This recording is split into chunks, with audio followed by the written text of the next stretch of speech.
Hey folks, it is January the 18th, and doing just a quick reply to Big Brother at the auction. He did a reply video to one of my updates, so I just wanted to do a quick reply to some of that. And I'm actually doing this as I'm still frozen here. Half my face feels like it's just huge, or my lips anyway. So, just had part of a root canal done with a temporary cap. So they cut off some gum tissue. I'm told that's supposed to hurt after a while once the freezing comes out. So I thought I'd try doing this now before the pain starts. One of the things was goals. What are my goals for the channel? And I guess when I started the channel, I wanted to educate and give a real face to what the business is actually like. The TV shows and such are partially scripted, a lot of them, and they don't really put a real face on how the business works. I enjoy them too, just to see the stuff and such. Scripted drama never impresses me though. There has been some shows in the past that there's so much scripted drama that you just kind of get fed up after a while. And there's some that continue and are doing well on reality TV, as little reality as it is. Where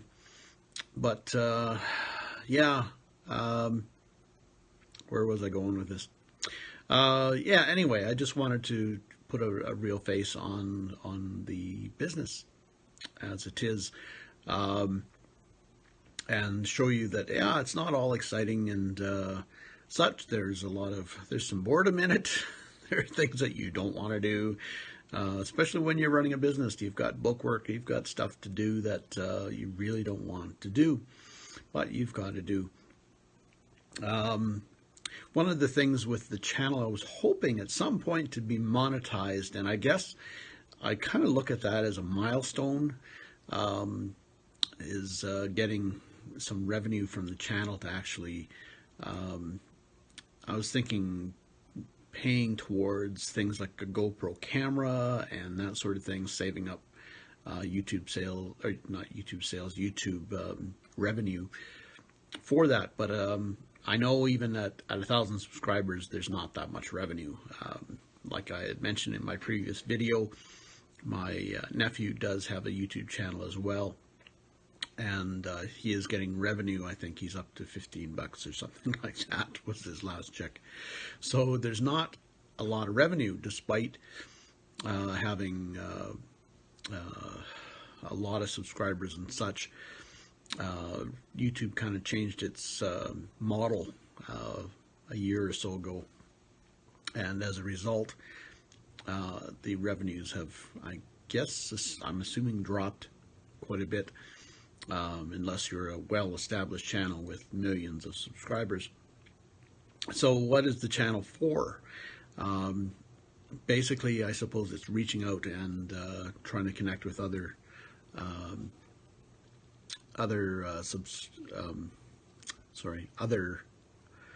YouTubers that are in the business, and maybe making some of those connections and sharing information and that sort of thing.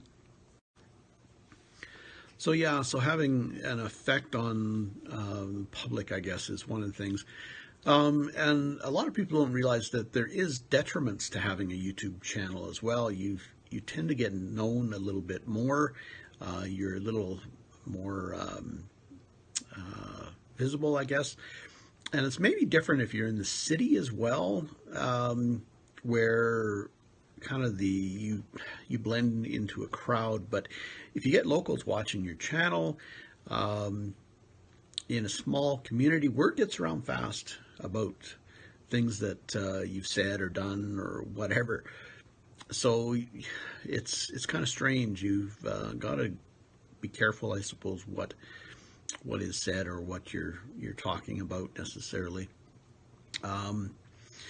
Yeah, like if you scored something wonderful at a garage sale, it isn't always a good thing to say, "Hey, guess what I got for a buck," or whatever, because then it sometimes gets back to those very people that you bought that item from.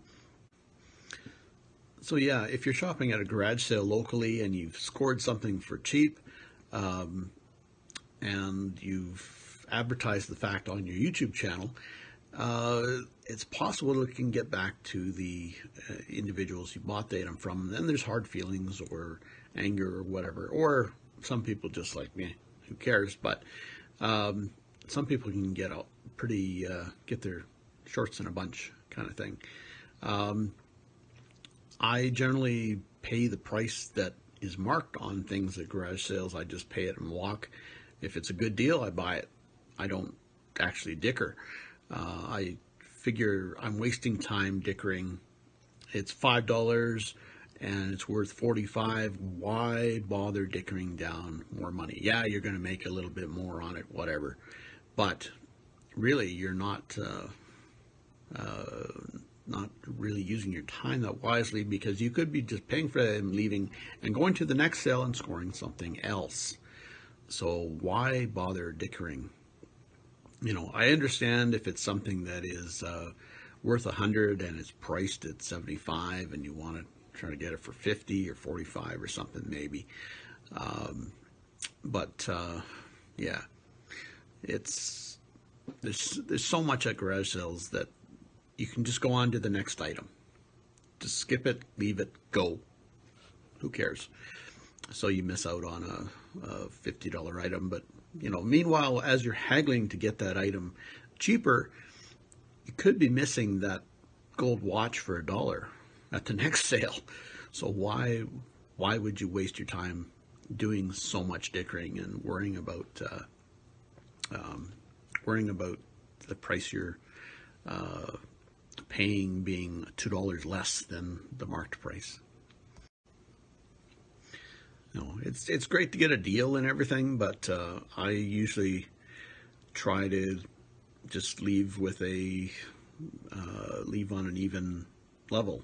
You know, I've paid the price, paid the marked price, or paid the price that they wanted for the item.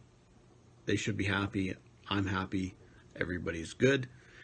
Leave it at that. Whereas if it's a $100 item and it was $15 and I talk them down to $10, it just makes me look like an ass. So why bother? You know, why put yourself in that position? Because that's what you're doing. You're just giving yourself a bad reputation. And you'll hear of people like that. And the ones that dicker on everything. If it's a quarter, they want it for a dime. If it's a dime, they want it for 5 cents.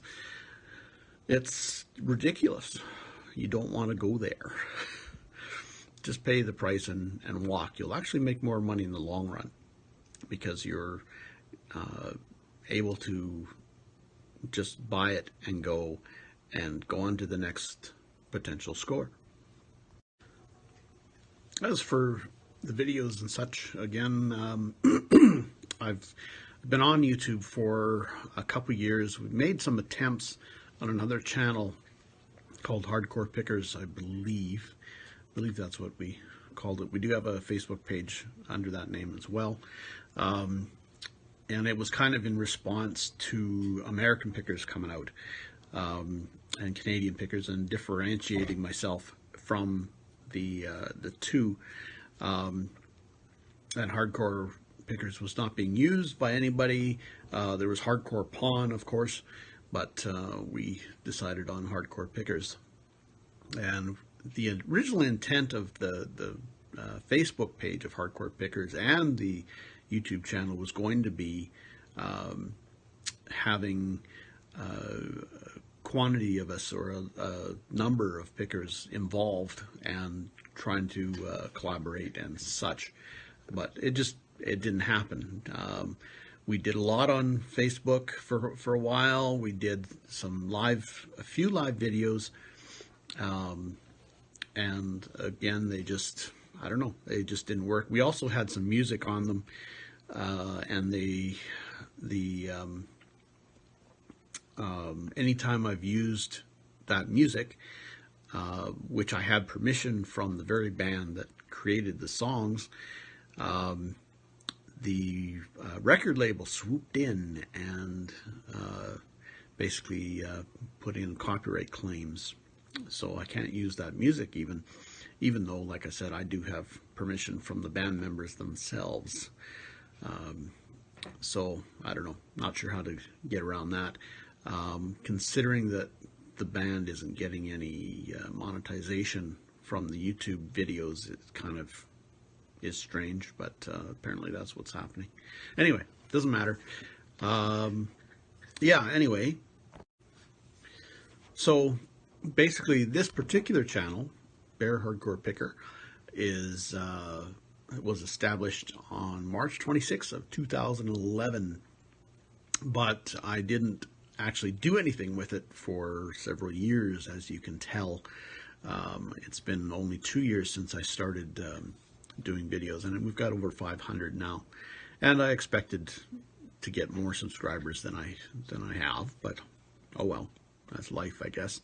I guess what it tends to boggle my mind when I see some channels with frivolous content, I guess you could say, or content that makes me scratch my head, from pimple popping, and I don't mean Dr. Pimple Popper, because she does have a substantial following. I mean other channels that are just somebody that is popping their pimples and they've got over 1 million subscribers, or pet channels.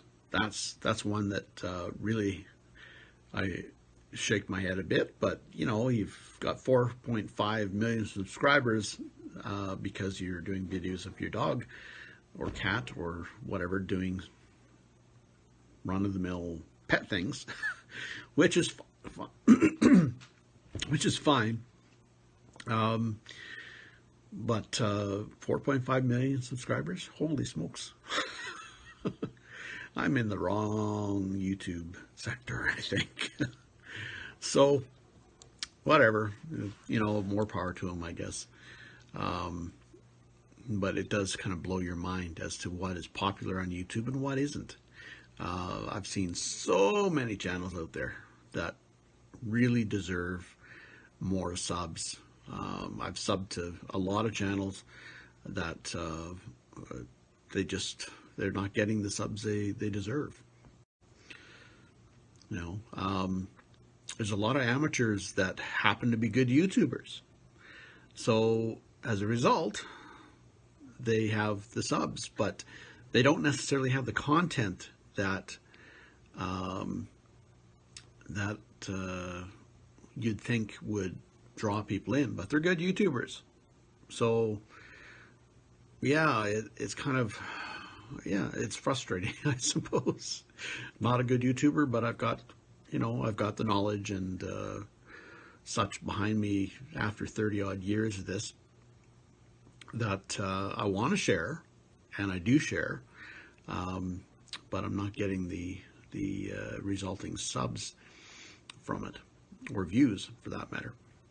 Although I do have a couple videos, 3-4 videos that have 500,000, 2,000 views, and I can't figure out why they have more views than others. I've got a scrapping one on on getting free silver from electrical contacts, electrical pieces, components and such, and how to pull the silver out from circuit breakers, actually. And it's over, I don't know, 1,000 or so, which kind of blows my mind, and I don't know why.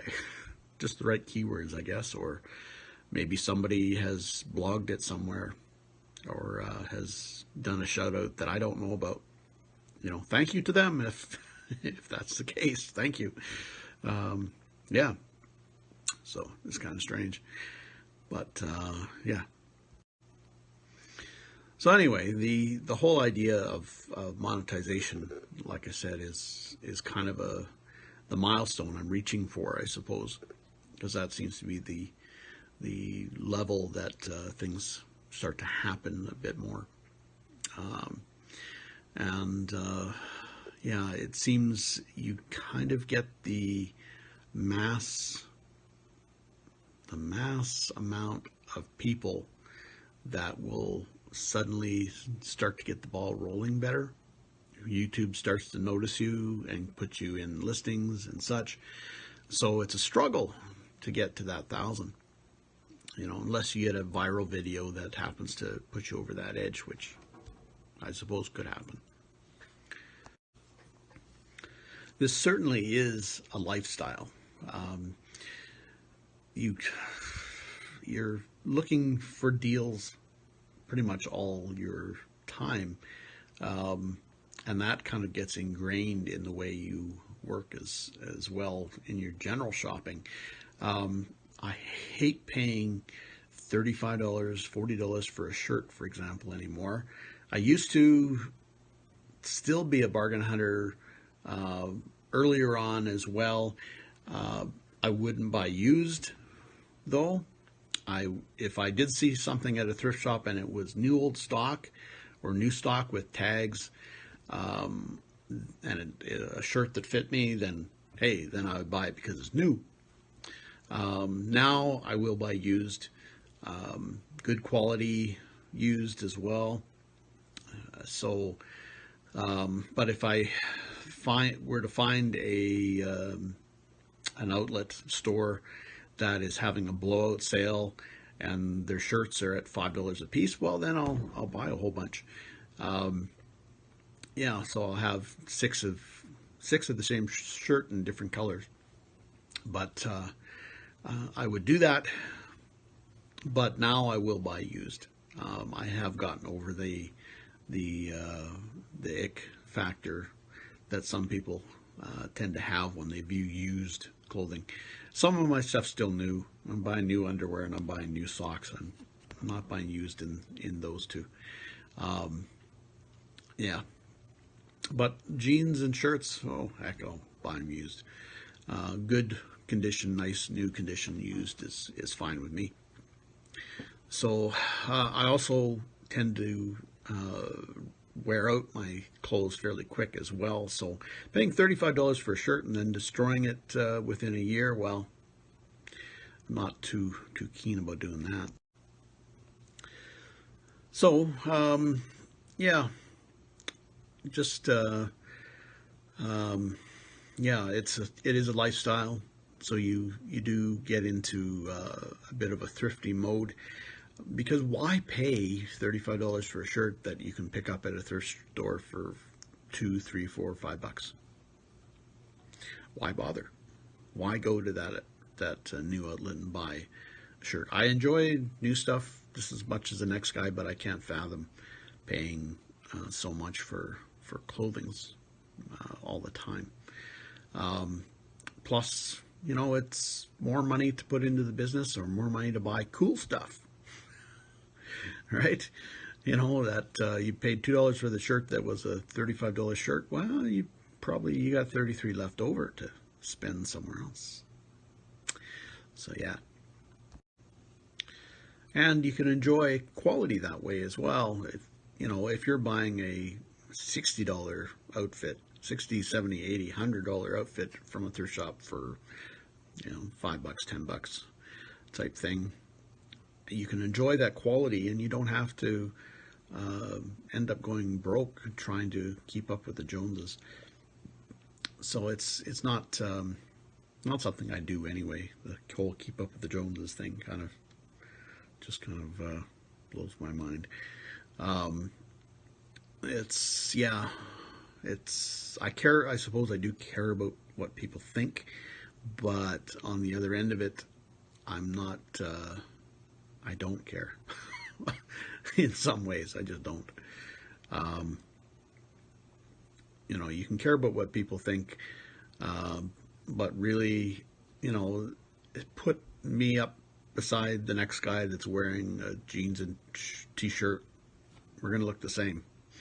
You know, the shirt's not necessarily going to look used because it's used already. Both people are wearing used clothing. They've used it. So, yeah.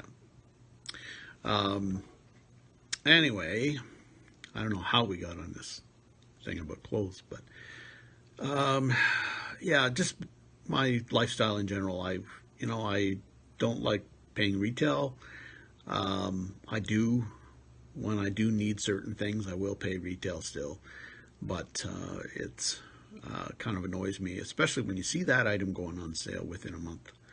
Kind of gets kind of annoying, but anyway.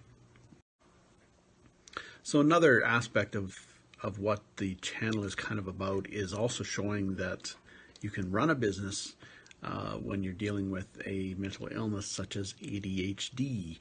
I deal with that. I deal with ADHD and I deal with PTSD. Not something I advertise necessarily, but I'm fairly open about it.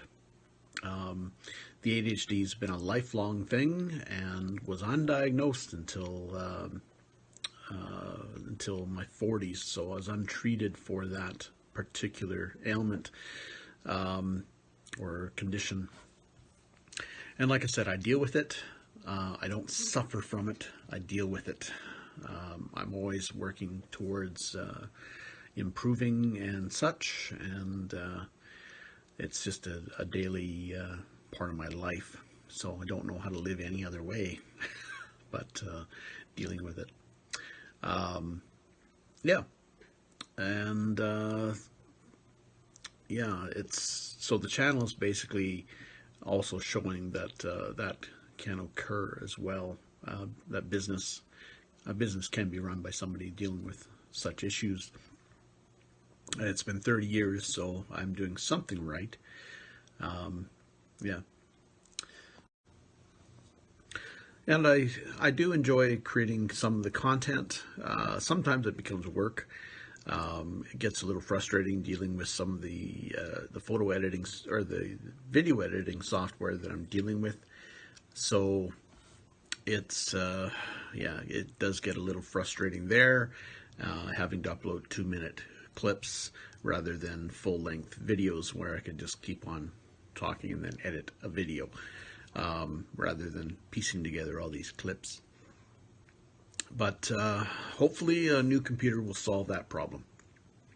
Anyway, so check out Big Brother at the Auction. His channel is in a link below, or rather the video that I'm responding to is in the link below, so you should be able to find him that way. And you can subscribe there. And other than that, that's about it, I guess. Thanks for watching. Please be sure to like and subscribe and check out our other videos on antiquing, picking, thrifting, scrapping, etc. Take care, folks.